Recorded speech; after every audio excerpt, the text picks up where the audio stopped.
Then you are asking question number 16 आपका ना देखो जैसे so now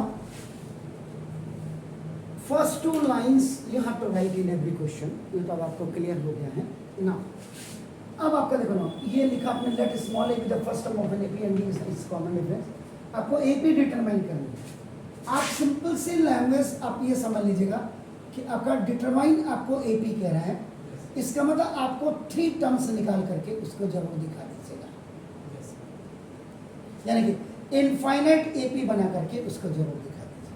पहली चीज अगर जैसे इस क्वेश्चन में आपका इसका मतलब एपी डिटरमाइन करने के लिए आपको नाउ इसमें फर्स्ट टर्म आपका नाम देखो जैसे ये आपने ये लिख दिया आपका नाम देखो जैसे, इसका मतलब एपी डिटरमाइन तभी होगी जब आपके पास फर्स्ट टर्म आपका नाम ए होगा और कॉमन डिफरेंस आपका नाम देखो जैसे।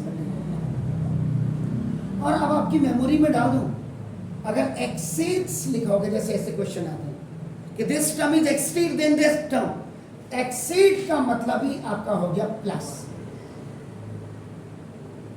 ये हमेशा जो वर्ड होगा ये आपका लेफ्ट में भी आ सकता है, राइट में भी आ सकता है, लेकिन मोस्टली आपका नाम this term is exceed then आपका दैट आपका, तो ये आपका नाम जनरली आपका राइट हैंड साइड में ही आता है।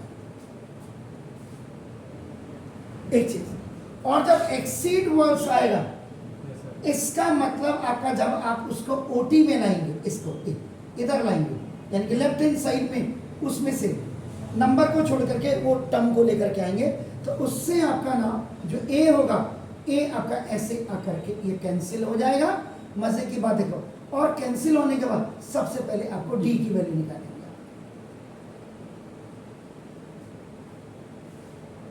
एक्सीड वाले क्वेश्चंस में फर्स्ट टर्म कैंसिल हो जाएगा और डी आपका पहले निकलेगा। पहले तो ये दिमाग में गांठ बना दो, क्वेश्चन करना इतना इंपॉर्टेंट नहीं है। The important thing is that आपका ना how much you understand from these all questions आपका ना।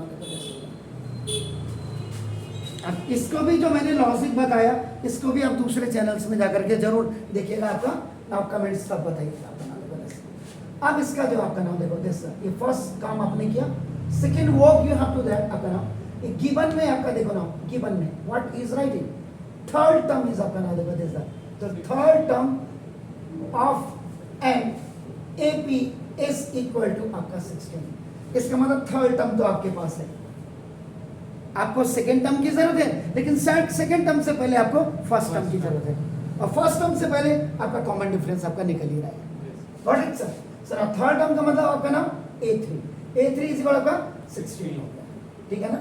अब आपको क्या बोला मैंने कि ना आप फॉर्मूला क्या यूज करते हैं, an is equal to a plus n minus 1 into d. n की वैल्यू आप क्या कर दीजिए 3 रखिए, तो ना a3 is equal to a plus n की जगह में 3 माइनस 1 d। इसका मतलब A3 को आप क्या लिख सकते हैं A plus 2D। In place of this you will write आपका A plus 2D is equal to 16। ये आपका दिस इज योर आपका फर्स्ट इक्वेशन। यस सर, ये इक्वेशन ही आपका फर्स्ट टर्म निकालेगी, क्योंकि अब आपका देखो ना this the given again statement आपका देखो ना ये कह रहा है, देखो आपका नाम 7 टर्म आपका नाम देखो this the exceeds the fifth term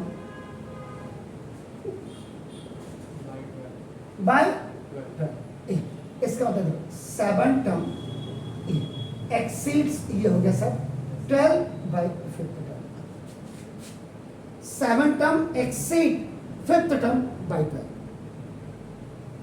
got it sir? यही आपका नाम, यही स्टेटमेंट समझ में आना। This is the 7 term, this is the 5th term plus 12। अब 7 टर्म का मतलब आपका क्या हो गया sir a plus 6d is what is this a plus 4d। am I right? So 5th term means a plus 4। अब यहाँ पे n इज इक्वल टू एक बार 7 रख दीजिए, n इज इक्वल टू एक बार आपका 5 रख दीजिए, ठीक है सर। अब आपका देखो a प्लस 6d, इनकी पोजीशन को आप बिल्कुल वही रखें। ये आ रहा है देखो एरो देखो माइनस ए माइनस 4d के व्हाट आई से। एक्सीड के क्वेश्चन जब होंगे तो राइट हैंड साइड से ये आपका लेफ्ट हैंड साइड में जाएगा वो टर्म, और उसके बाद आपका कैंसिल हो जाएंगे फर्स्ट टर्म। देख लीजिए हो गया sir. 60 and 40 both are like term, तो आपका what is that, this the 2d is equal to 12, तो d is equal to 12/2. So now d is equal to what, that is the common difference, and common difference is equal to 6. Sir इसे a5 is equal to a7 minus 12 भी रख सकते हैं. हाँ yes sir, लेकिन मैंने इसको बताया सर, एक्सीड मैंने घर जाके रहे, आप दिक्कत नहीं हो. Yes, sir. ये भी कह सकता था the difference of 7 term and 12 term is equal to 12. Yes, sir. Difference आता तो तब आप सीधे इसको a7 माइनस a5 कर सकते थे. कई किताबों में होगा, उन्होंने direct a7 minus a5 is equal to 12 कर दिया. लेकिन भाई एक्सीड क्यों लिखा फिर उसने, पहले ये दिखाओ ना आप एक्सीड का चिन्ह. अगर डिफरेंस कहता हो कि the difference of the 7 term and the 5th term is 12/12, तो आप तब आपका 7 term minus 5th term is equal to 12 करते हैं. एक्सीड देने का कुछ तो है, इसलिए तो ये चीज है आपका एक्सीड के लिए. डिफरेंस देगा तो डिफरेंस देगा तो ये वैसे ही आ जाता. अगर ये आता difference of 7 term and 5th term is equal to 12 आता, तब ये a7 माइनस a5 आ जाता. a7 आपका ये इज इक्वल टू 12 हो गया. a7 का मतलब a प्लस 6d, इसका तो कोई फर्क नहीं पड़ता, it is not effective because this is negative. When you are keeping the value of this a5, so you will write it in a bracket. तो तभी देखो आपको a plus 6d minus a minus 4d is equal to 12. तब भी देखो 6d minus 4d is equal to 12, तो ना देखो 2d इज इक्वल टू 12. तो हम उस पे काम करेंगे जो उसका स्टेटमेंट है. अगर ये आता तो मैं ये लिखता, मुझे क्या दिक्कत है. अब आपका हो गया सर ना.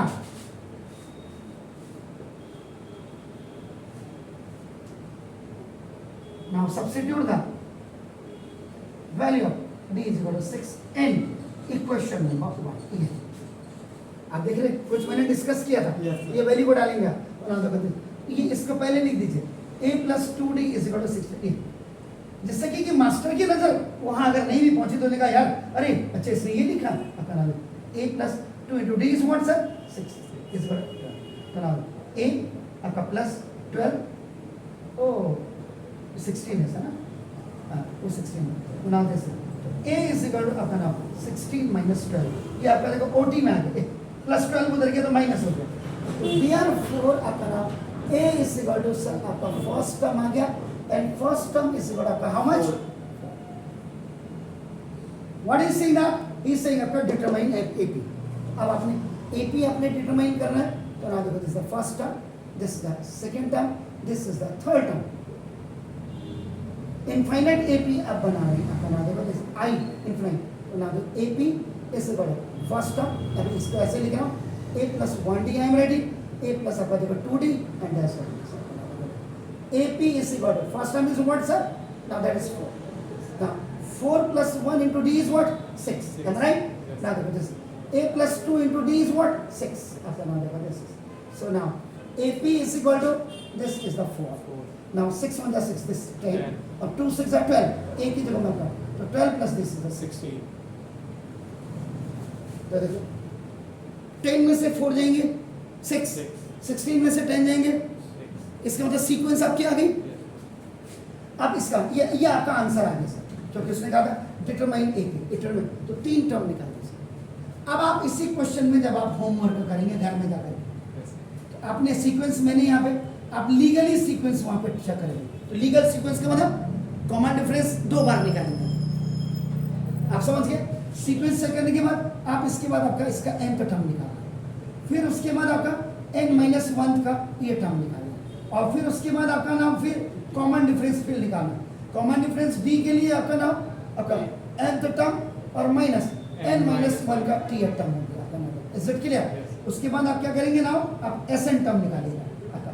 उसके बाद आप क्या निकालना, sn माइनस 1 निकालना, और उसके बाद फिर आप क्या निकालेंगे आगे an आपका निकालेंगे. an का मतलब sn माइनस sn. तो कहाँ किताबों की जरूरत पड़ रही है. आपका लॉजिक भी क्लियर हो गया, आपने होमवर्क भी कर लिया, स्कूल वर्क भी कर लिया, और आपका नाम ये इतना एक्स्ट्रा जब आप करेंगे ना तभी आपके लिए फायदेमंद होगा. अगर ये सोच करके कि नहीं बस एनसीईआरटी की किताब पढ़ करके हमारा बेड़ा पार हो जाएगा, बेड़ा पार नहीं होगा, बेड़ा गर्क हो जाएगा, क्योंकि क्वेश्चन ही बिल्कुल गिन करके हैं. इसीलिए आपको दूसरे राइटर्स की किताबें मंगा रहे हैं, कितना ही कह दें भाई, आगे कंपटीशन लेवल जनरेट करना है तो करना ही पड़ेगा। प्लीज डू इट, कर लीजिए सर ना, ओके।